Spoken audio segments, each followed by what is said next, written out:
submitted a revised traffic study and written materials addressing the LUBA issues. July 17th, council meeting. Council instructed the Planning Commission to reconsolidate and concurred to just put them all back together and have their Planning Commission review again and review the LUBA issues and review the revised designs that were made for the appeal portion. And so then the Planning Commission heard that, and they've, at their July 22nd meeting, they've recommended approval and reconsolidating all three of them again, and approval of the three applications. So that's some of the processing. Any questions? So next I'm going to go over some of the design revisions that were made in response to some of those appeal issues. This was the appeal of the design review. So one of the changes is the addition of trellises along the site so that it would better meet lot frontage development standards in 1641, the Downtown Overlay Zone chapter, which states at least 40% of the length of each lot frontage shall be developed with the building built at the minimum setback, which is 10 feet from the street lot line. So they are proposing these trellises and claiming and proposing that they meet that building lot frontage standard. So that was one design revision.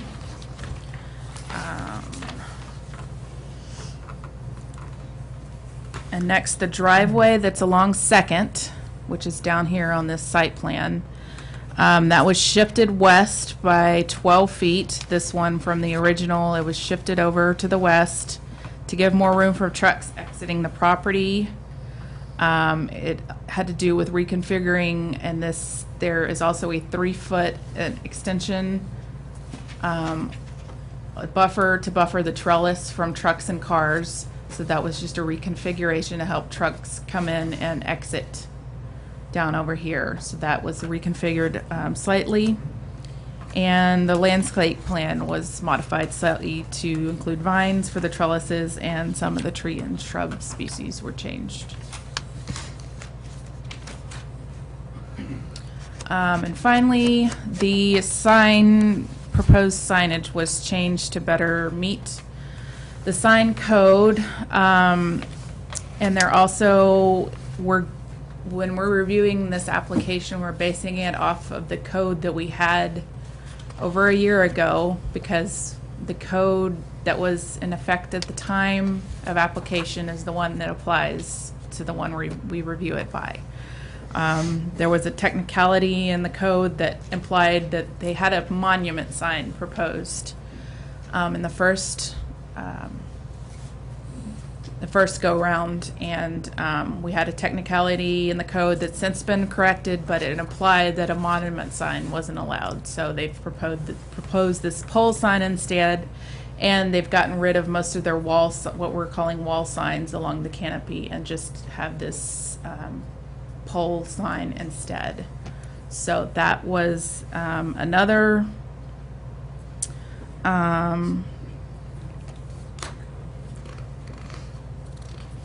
revision made in response to some of those appeal issues.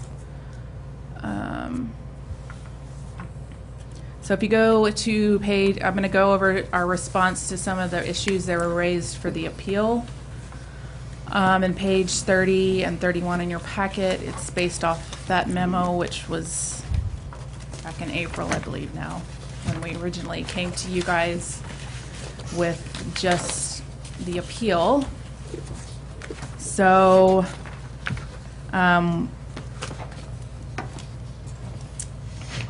one thing we're relying on, and we've relied on a lot, is there's a provision in the code that allows Planning Commission discretion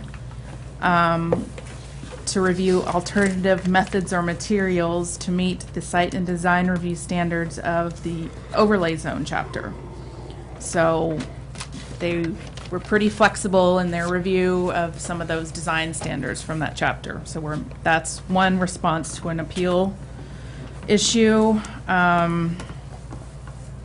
We're going with the Planning Commission found that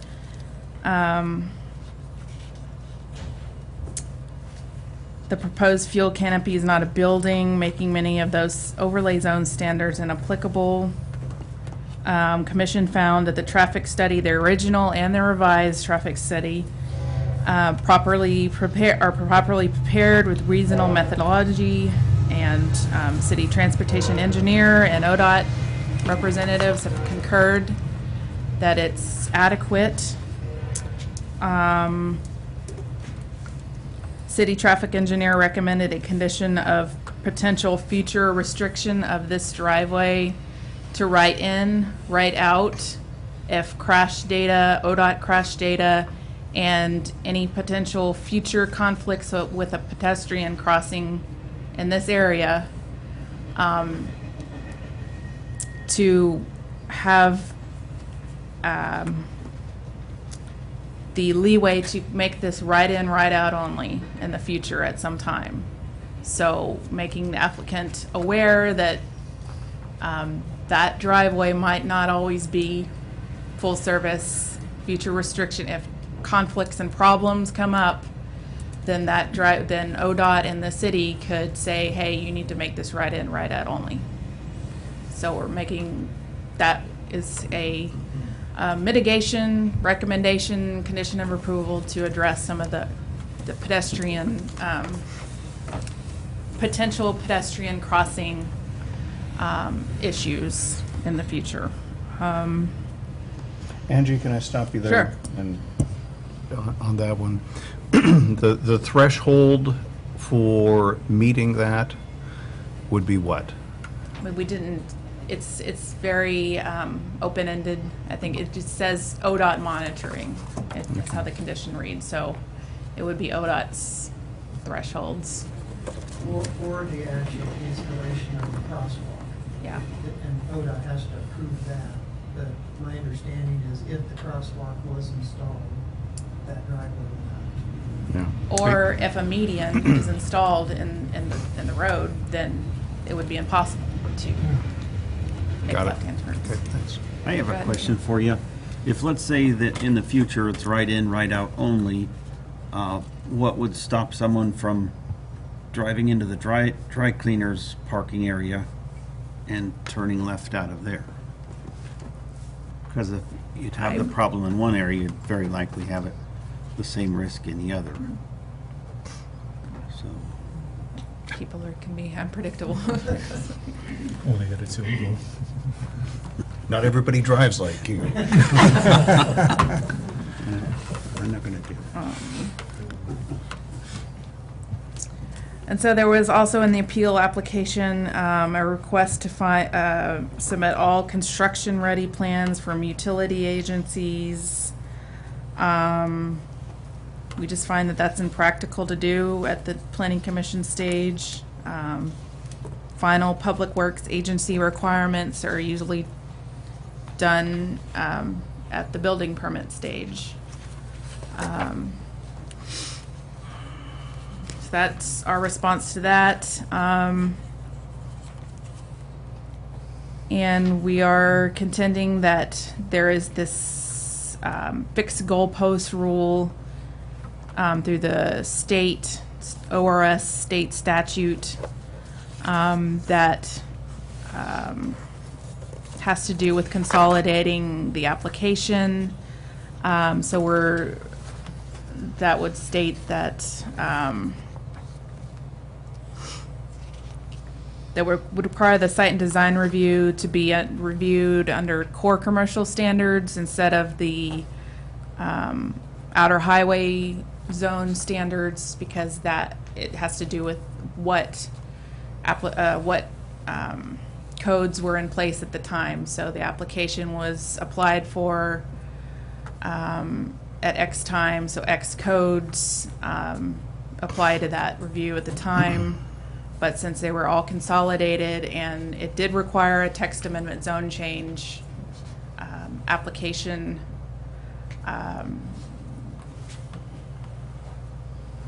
therefore, if they're all consolidated together, it wouldn't be subject to that. It's kind of it's a bad way of explaining it, but if they're consolidated, then that that state statute goalpost rule we're arguing doesn't apply. And then there was I think a argument in the appeal application about a site and design review board and we have some provisions in our code to give the Planning Commission the option of making another site and design review board in addition to the Planning Commission, and an argument as to why the site and design review board didn't review this. We don't have a site and design review board, so that's why they didn't review it, and we've since corrected that little blip in the code language, but I don't know if that argument's going to be brought up. Some responses to the LUBA issues. The two issues that LUBA wanted us to consider was if it significantly affects any transportation facility, and to look more closely at our code provisions for that. We have a bunch of traffic study code provisions, so and also the transportation planning rule, which requires more in-depth study, not just requires 20 years out, I believe. Is that what it? Okay. So they did that in their revised study to address the transportation planning rule, which is a state statute. It's a more in-depth study. So that was done, and also to consider this pedestrian refuge crossing conflict, which we're still holding that potential restriction of that driveway addresses that. So their traffic study did, Fred Meyer's own traffic engineers had two main recommendations coming out of their traffic study. And one recommendation of their revised updated study, and one was to optimize the traffic signals along Highway 99E, particularly at Ivy, and then to consider curb extensions at Southeast 2nd and Knott to reduce vehicle speeds, cut through traffic, and improve pedestrian safety. So these are additional things that could be done to dot our I's and cross the T's of the transportation planning rule and addressing all traffic problems and potential issues. So we did consult our traffic engineers about those two recommendations. According to them, ODOT already monitors all the time the traffic signals, so that's pretty much already addressed. The second, we asked about they have this crosswalk or curb extension crosswalk recommendation at Knott and 2nd, which we kind of would like some guidance on. If you guys think that would be a good idea, it would require more consultation with our city engineer. We would probably need to consult with the fire district, or we would need to maybe hold a neighborhood meeting. It might take up some parking along 2nd, but it probably would slow any through traffic down along 2nd, so it might address some more some of that neighborhood traffic issues, or any increased traffic that probably will result along 2nd because of this. So we recommend that a condition be added to the conditions of approval. We did state kind of some language in the memo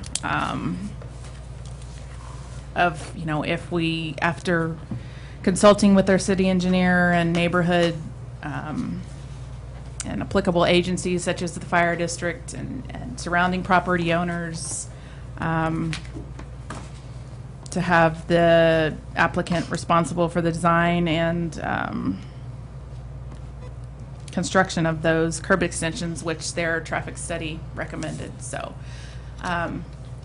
it's a little, so we'd like some input on that, what you think about that. I have an idea. Go ahead. We thought about a gradual, an elevated speed bump that was also a crosswalk. So person crossing the street would be up a little higher, and then with that gradual bump, not as extreme as the ones on 13th, but it would slow cars down, and it would. I think the Fred Myers traffic engineer did Okay. most of that would be a question for them, for Okay. what traffic calming measures they studied and why they recommended that. So Okay. Thanks. please ask them, because we'd like to know too. Mr. Mayor, I've got one. Yes, sir. Maybe I should ask Clint, because this gets to why Second Avenue would develop the increased traffic. I must be naive here on why that is, but where would they be coming from? And presumably they'd be going to the station Well, it would be from on Second. cars exiting. It would be from cars exiting out of the gas. This is Second here. Mm-hmm. So it'd be cars exiting out and Okay. going probably over to Ivy. All right. And we have a traffic estimate of that, traffic count, we don't know Or- what the I mean, yeah. what that impact would be upon, We have current I think numbers, but we don't know purely the numbers down the road would be speculative. okay, all right. Well, I honestly had trouble finding that intersection in this traffic count summary at all on Appendix M, or excuse me, Appendix C. I didn't see Second and not listed. I saw Second and Locust and other intersections, but I didn't see not. So unless I had missed it in this 400 pages, which is entirely possible, I didn't see how they even looked at not. So I was surprised to see that the recommendation was for not Versus versus any other. Locust and Second. And I also think that, a stop sign would probably be just as effective, if not more. The curb extension, to my knowledge, that recommendation that came out of the revised traffic study from Fred Myers, traffic engineer, Is that this one here? that wasn't dealing with the amount of traffic at that intersection. It was dealing with the amount of traffic on Second Avenue between Locust and all the way down to potentially Ivy, with the idea that there is some residential uses adjacent to that street. And with a fuel station going in, with the amount of traffic it's going to generate, having some of it releasing on Second, there's going to be more traffic on Second. And the thought was, hey, maybe it would be best if we tried to calm it and slow it, because there are residential uses on that street. And so they weren't really studying the intersection, they were responding to the fact they're dumping more traffic on Second Avenue. Onto Second here. Yes, sir. Part of the difficulty of being a quasi-judicial panel is that we can't just apply logic and what we think is right. We have to go by what is a criteria. But is it a criteria that we are concerned about traffic, potential traffic on Second Avenue? It actually isn't. When we scoped out the required traffic study, Okay. we said that was not necessary. Fred Myers engineers went beyond the call of duty in addressing that issue, because the majority of the zoning on Second is not residential. If it was, they would have to have done the study that they've done. It's actually 50-50. Well, there's an Yeah, the zoning Apartments is, yeah, the and zoning is 50-50, and that's how our code Bev's is set up. office. It needs to be the majority All right. residential. Thank you. So is there a trigger in terms of the amount of cars going down Second that would generate the bump outs? 2,500 trips per day, I think was the count, if it actually was primarily a residential street, which it is not. Are we near that now? I'm not quite sure. the applicant may know since they looked Okay. at that. We can address All right, that. Just we'll the ask neighbor. that. Okay. Okay.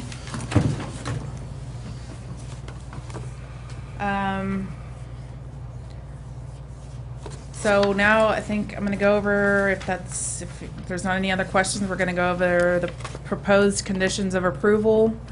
The final findings from the 22nd of the Planning Commission didn't have those just because the council is the final decision maker, but they are aware of the traffic study and basically they're a rehash of their original conditions of approval with the potential of something along Second Avenue for traffic calming, such as a curb extension.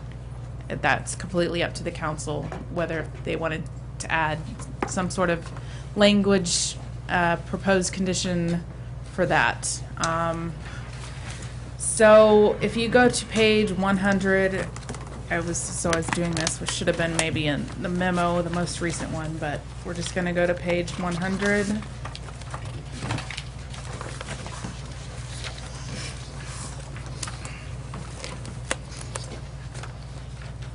And these were the Planning Commission's adopted conditions of approval for the design review application. The text amendment zone change didn't have conditions of approval because it was basically just approving the ordinance. So we're proposing the conditions to be basically these again, with potentially one more about the curb extensions. Did you want me to go through them one by one?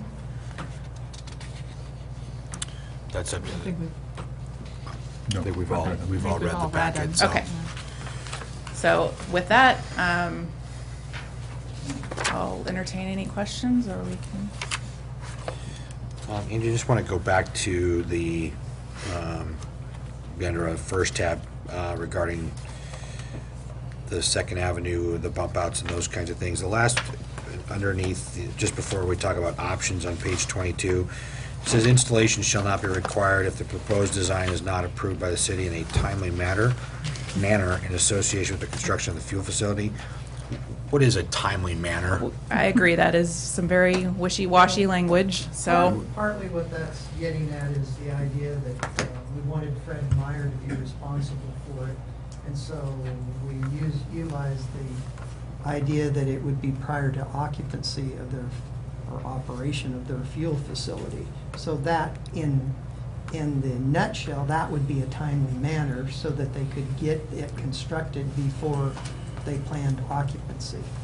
So that gives it boundaries. So now, what I'm understanding as we read this, that some of the curb extension pieces or the traffic calming measures will be more necessary if and when the pedestrian refuge island were to go in. Therefore pushing traffic out the backside of the property and onto Second, that we would, at that point, probably need more traffic calming devices along there than we would now. I think that's a fair assumption. You may want to get a verification of that from the applicant's traffic engineer as well, but I would think that's a fair assumption.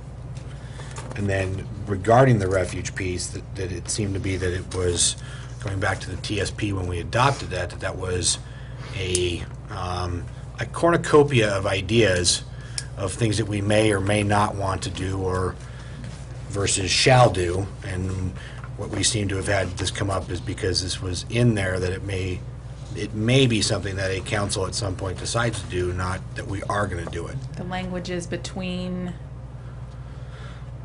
Ivy and Locust. Correct. I have to read the language, but it probably says may and not shall. It does.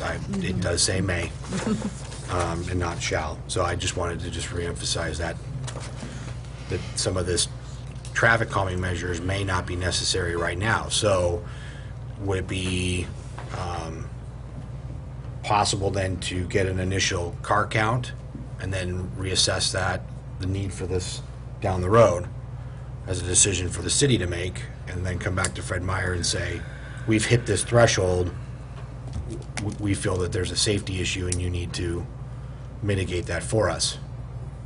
I don't know, in terms of you're asking solutions or ideas, I don't know if that's under, We don't really have a firm guideline, as I mentioned before. The 2,500 trips over that is the trigger that's in the code if it's determined to be a primarily residential street. And that imposes a need for whenever a development goes in for you to mitigate that additional traffic in some way. And what you try to do is divert it somewhere else, ideally, so you're not going over that trigger. But when you can't do that, then other mitigation things like slowing it down and those kind of things are a reasonable approach to that. But in this particular case, it's not meeting that trigger of the code. I think Fred Meyer just came forward and said, hey, there's a potential, especially if our future driveway should be changed to right in and right out, that there may be a need for that traffic calming. Mr. Mayor. yes, sir. I don't think I'm prepared now to guess what might happen on Second Avenue, but I do know if things go to pot and we start having a lot of traffic there in front of the apartment buildings and kids have trouble walking home, that it's going to become our responsibility, and it may become our financial responsibility. We may need to put up a stoplight, we may need to do some other mitigation. I think without standards, I mean, Second Avenue is different than 99. 99 has these type of things. We don't have it on our, what I would still argue is a residential street. So I guess we just need to keep in mind that there may be some unintended consequences of development that we may need to address, and I'm not sure we can put Fred Meyer on the hook at this point in this application to take care of everything that may happen. I hope Tracy's right that a stop sign would be enough to do the job, but I think one of the things that gives any public body a bad reputation is moving ahead and trying to do something right and then having unintended consequences. And if that neighborhood is degraded due to the activity around there, it's going to be our responsibility to fix it. Fair assessment there.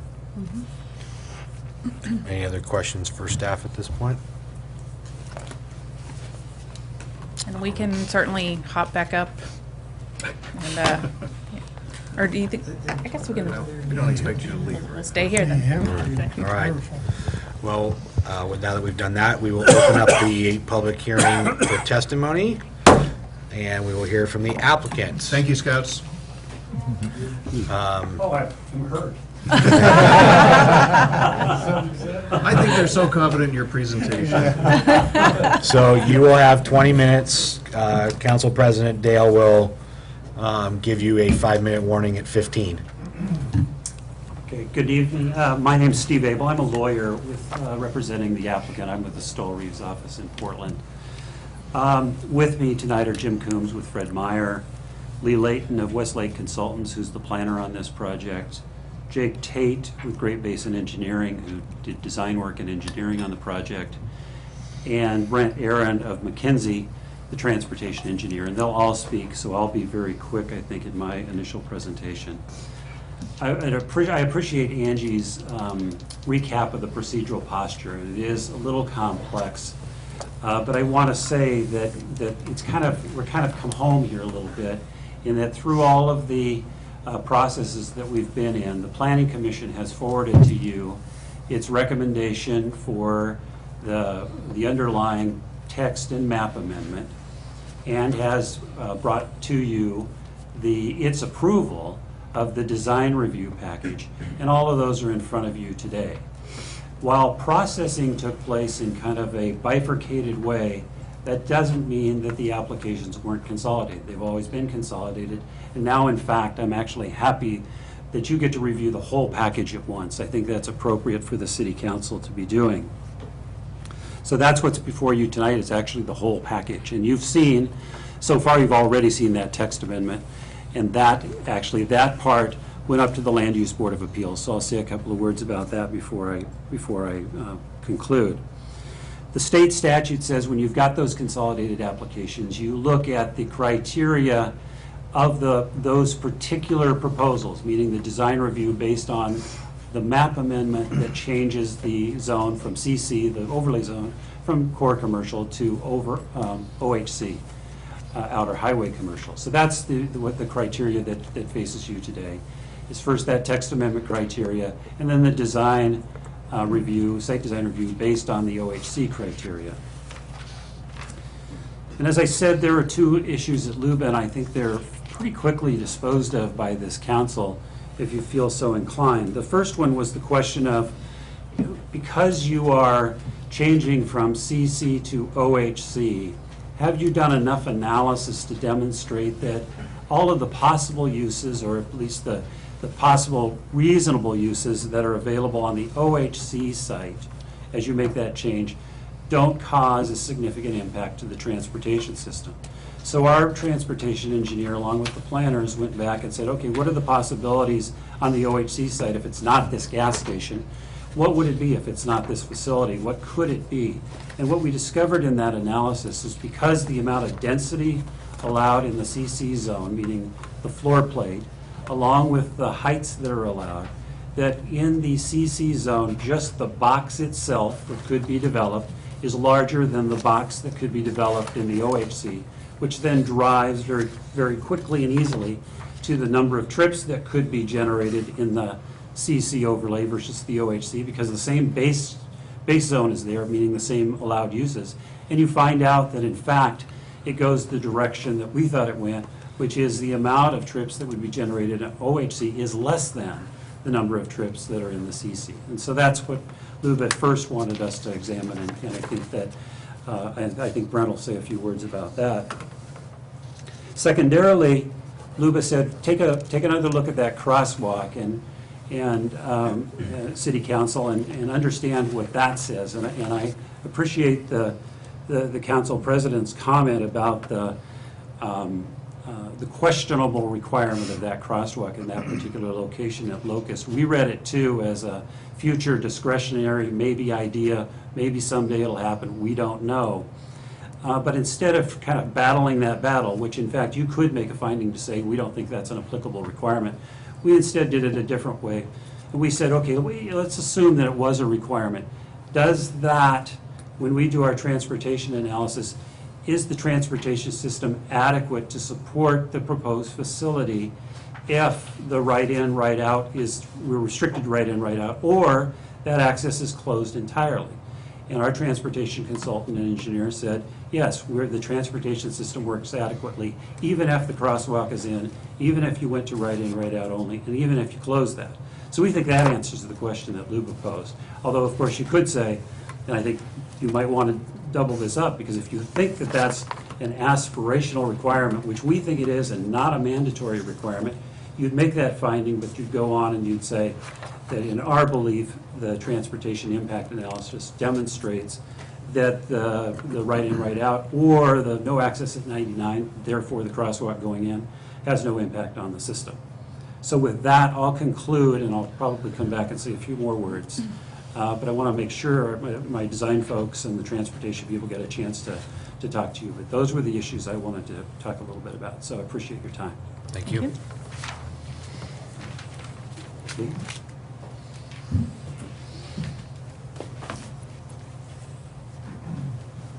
These are the same as the ones in front of the planning commission? Exactly. Okay.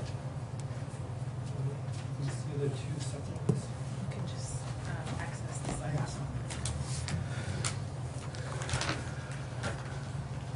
I was afraid I didn't have enough paper tonight.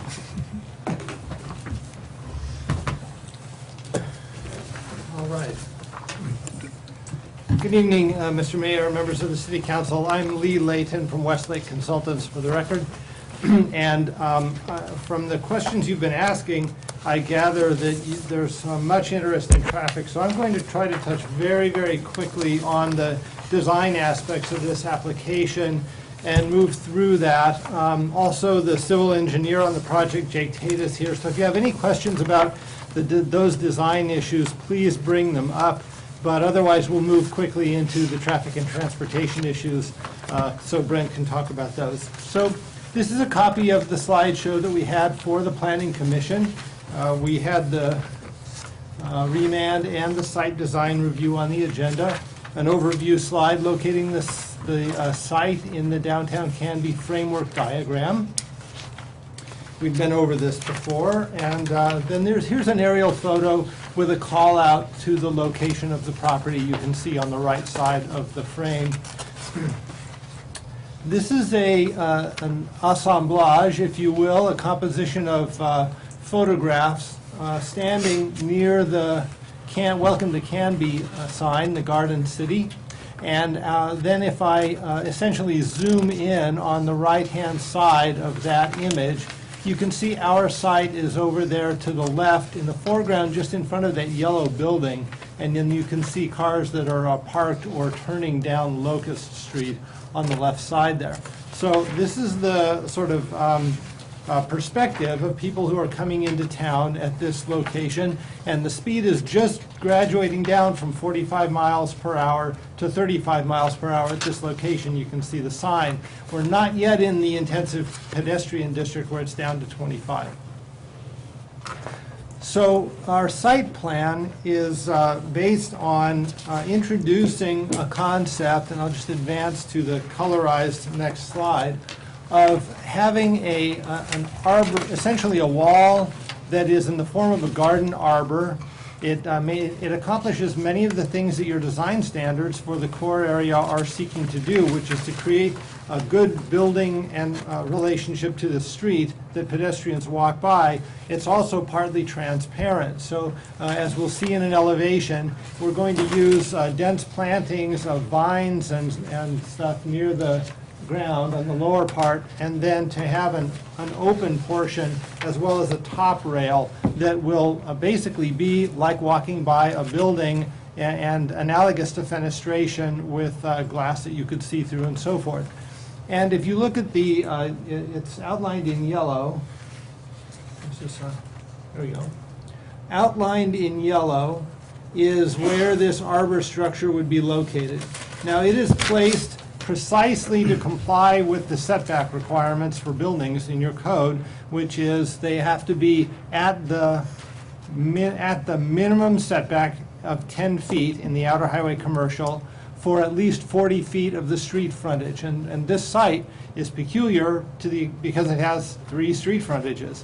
So this is 40% of the frontage on Highway 99, it's 40% of the frontage on 2nd, and then to make the connection, it's all the way along the frontage at Locust Street. And there was an interesting observation by members of the Planning Commission that this would actually be safer for pedestrians because it would discourage people from walking right through across the site and getting in trouble with cars circulating there. It really gives them a good environment, but keeps them out of the site. And that enclosure is part of what we're accomplishing with it. Secondarily, the canopy is illustrated here over the fueling structure, and the size of that canopy gets to 26.1% of the total site area, and that is how we comply with the floor area ratio requirements that apply in the downtown Canby overlay zone. So we're basically taking those principles and applying them to adapt this fuel station design and really make it fit in well to the environment you're trying to create. The color is not very good on the display of this slide, and what's indicated by a grid here is not just going to be some screen. What that is in the CAD system indicating is essentially a trellis that provides environment for vines to climb on. So the plant specification here is actually for jasmine, common jasmine and showy jasmine at different points around the site. And that will climb up and fill in that screen between the columns and even up onto the arbor to create a very attractive kind of a garden landscape feature. So here's an image of what that will look like, and you can see that we're following the topography downhill along Locust Street at that location. The plantings are very, very dense in order to make this happen. This is just zooming in on a portion of the landscape planting plan, and there I did a tally. I think I engaged in a little rhetorical hyperbole at the Planning Commission. I estimated that there must be 1,000 plants there, but that was without having done the math. So I want to correct the record now. There are 465 plant specimens called out on the planting plan. 19 trees, 132 shrubs, 195 ornamental grass, plugs, etc., 5-gallon specimens. And then we'll have the vines I talked about. So the vines are planted in groups of 3 in between these pilasters or columns so that they will provide plants that will grow right up into and fill those areas. And here's an overview of the planting plan. There's the list from which I did my tally. And then the staff talked earlier about the sign being switched to a pole sign from the initial proposal. I don't think there's more to cover there particularly. And this is an image of some of the civil engineering that has gone into making the site work in terms of its stormwater detention and infiltration and retention so that the water can recharge within the property. And there's a separation of the stormwater from the water that falls that may get under the canopy and get mixed with oil. That goes into pre-treatment and goes to the sanitary sewer system. So we've worked out all of those details. We're glad to cover them if they interest you. But again, I gather that your questions have been more on the subject of traffic. That's all I have for now. Thank you.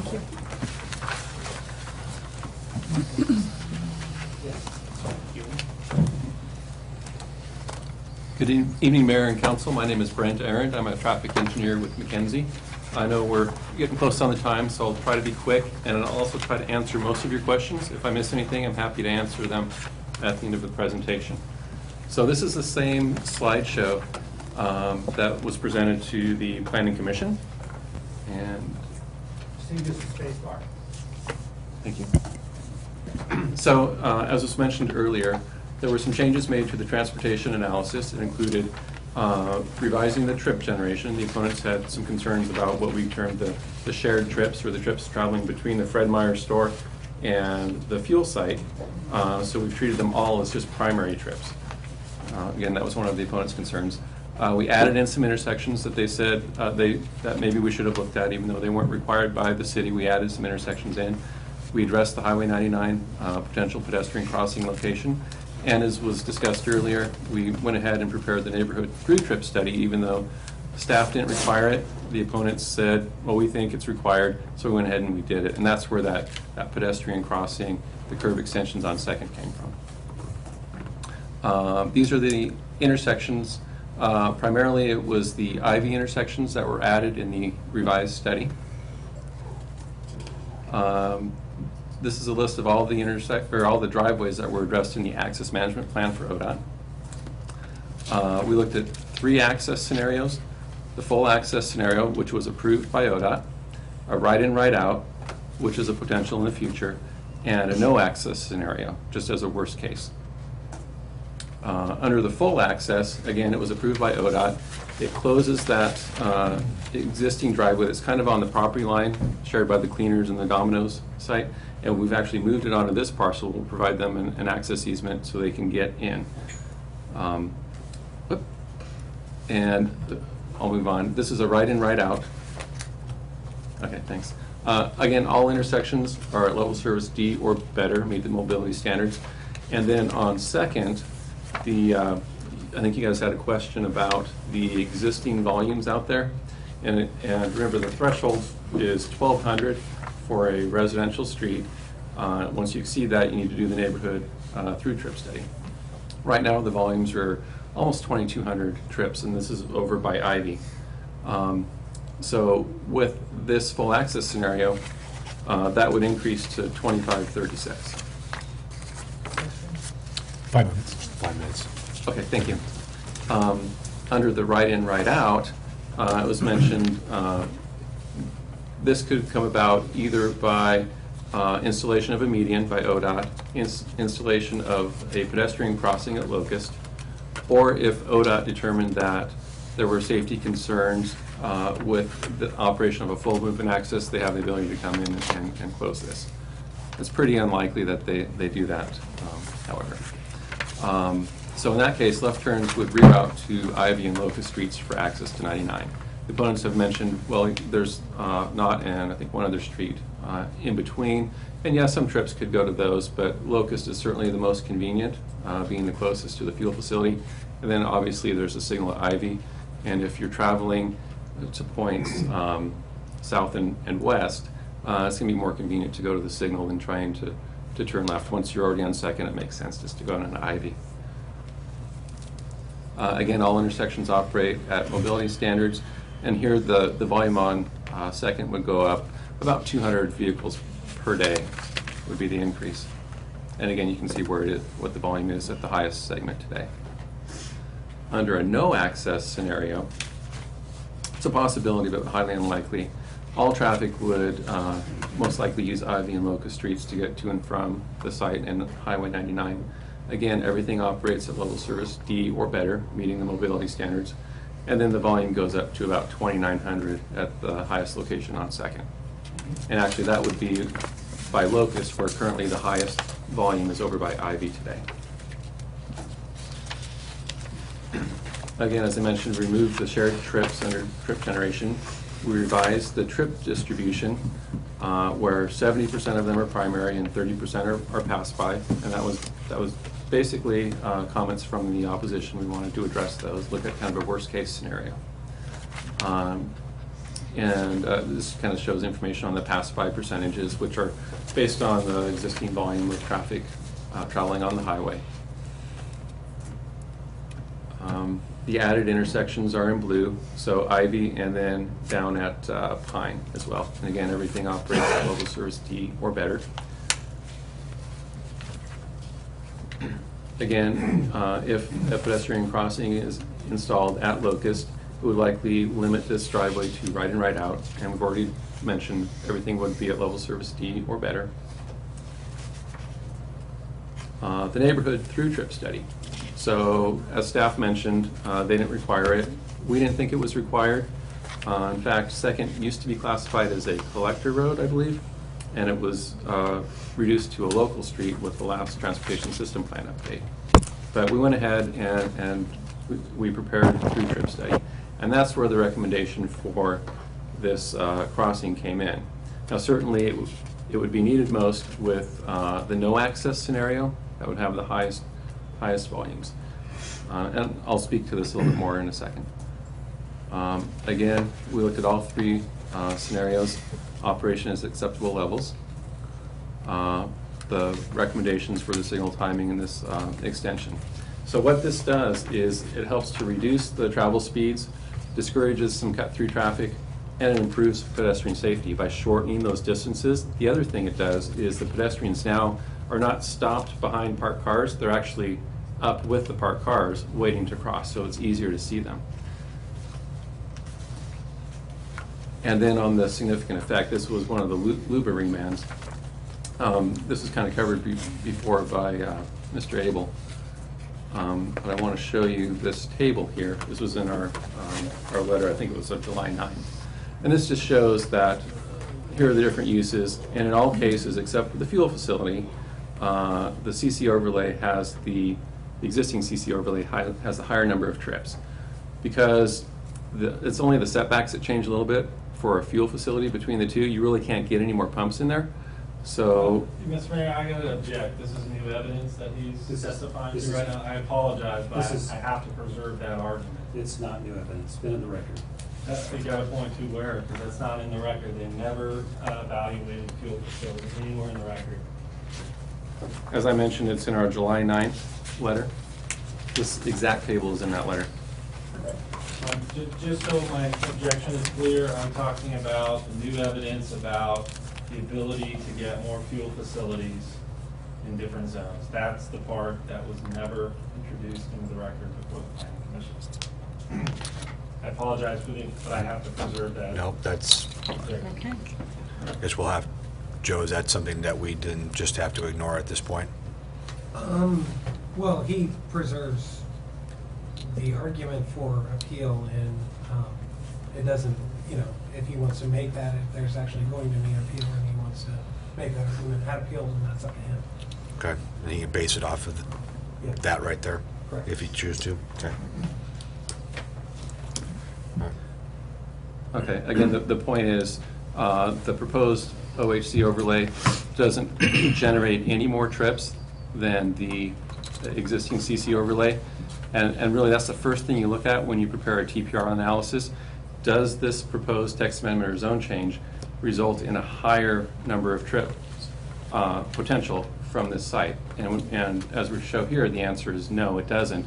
And at that point, there's no additional analysis that's needed because there is no additional impact. As I stated, our evidence shows there's no additional impact. We're at And time. I'll go ahead and conclude our presentation. All right. Thank you very much, appreciate it. Mr. Mayor, Yes, sir. another way, I guess, you guys could deal with that is if you think that that is additional information, you could agree in your findings section that that wasn't evidence that you need to consider. So, and my understanding is it's a limited amount of new evidence, whether it's new or not, can be determined, but that could be a finding if you think at a later time. Okay.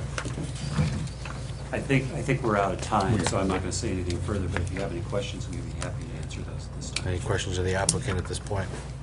Not at this point. All right, thank you. Turn it over to the opponents.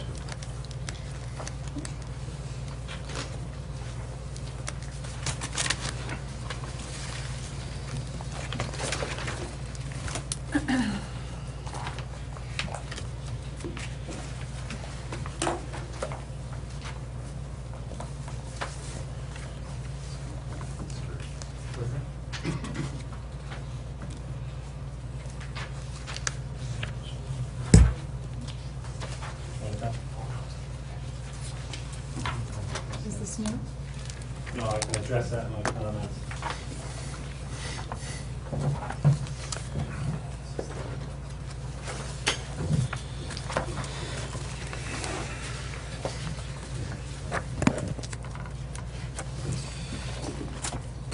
Thank you for the record. My name is Mike Connors with the law firm Hathaway Koback Connors, here on behalf of Save Downtown Canby.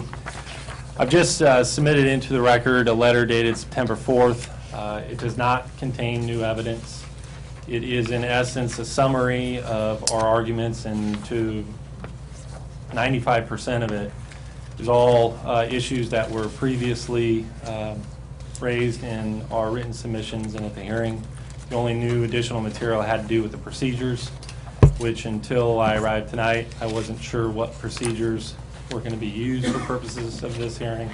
I inquired with city staff and city attorney, and they weren't sure. And so really the purpose for the letter is just to summarize our position, because we took positions in front of the Planning Commission. The Planning Commission adopted a recommendation, and we wanted to have the record clear what our arguments that remained were, so that Fred Meyer wouldn't be able to argue that somehow we didn't assert that our argument remained notwithstanding the Planning Commission's analysis of the individual issues.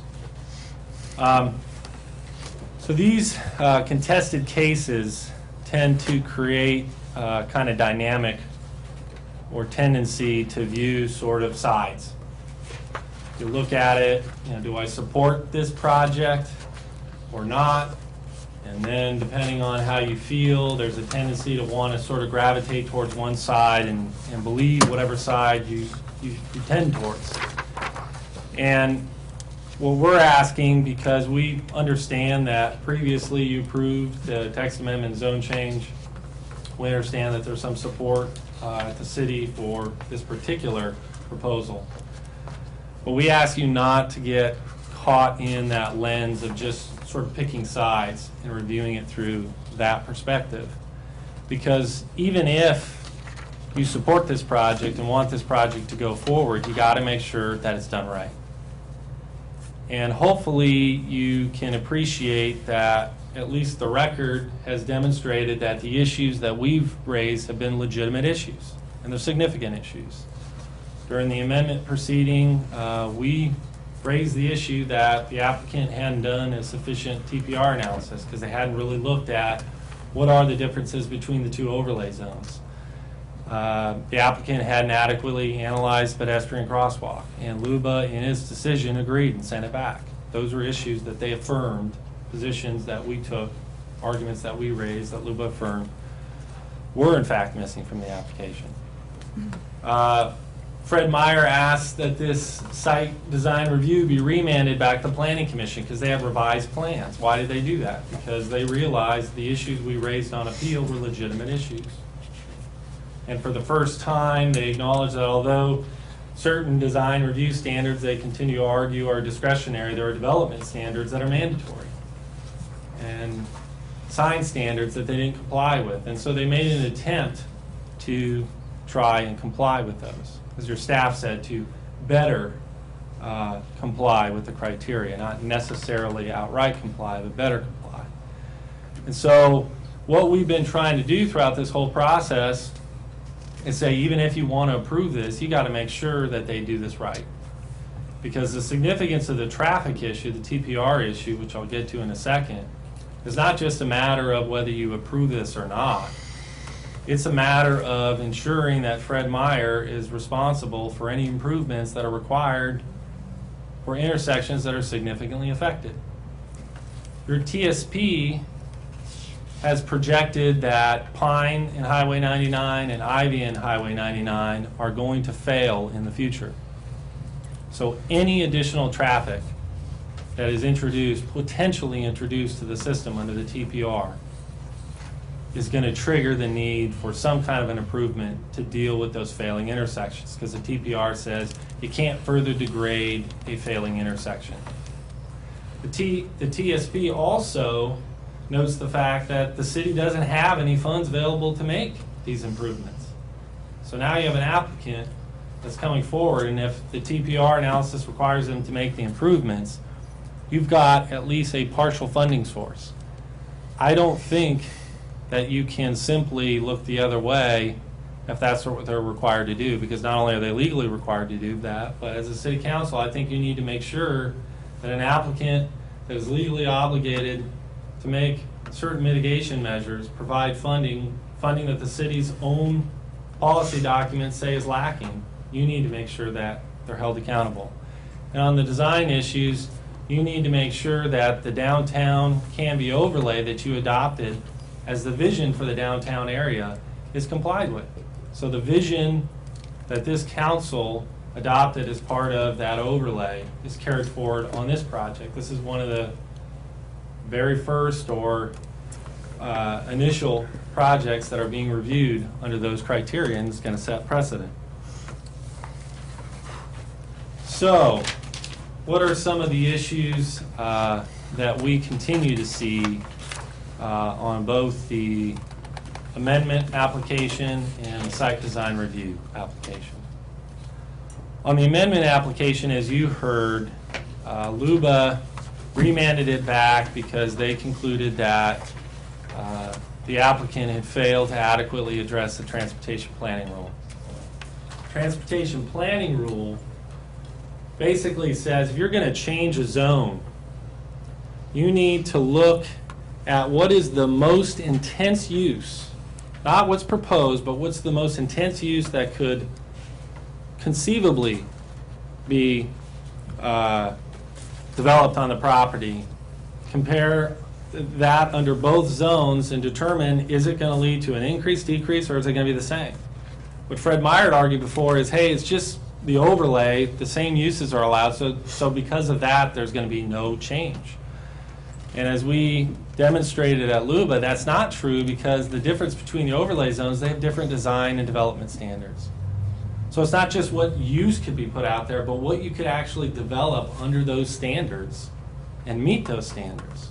And obviously, there's different. Commercial core is a pedestrian-oriented standard. Outer highway commercial is an automobile-oriented standard. And what Fred Meyer did the second time around is they concluded that, well, if you look at the types of buildings and retail, et cetera, that there's this difference, and you saw the graphic up there that said that actually they've concluded that the core commercial is going to result in more dense buildings. But the test is, what's the most traffic-intensive use? And there is something in the record, both from our traffic engineer, Mike Ard with Lancaster Engineering, who's here today, and Dave Kimmel, who from PDG Planning, who did the planning part of the analysis. They're not going to testify tonight, but if you have questions, they're available for questions. What both the applicant and our traffic engineer concluded is that the most traffic-intensive use is a fuel station, a gas station. But what the applicant failed to do is they failed to evaluate what kinds of gas stations could conceivably be developed under the two overlay standards. They looked at retail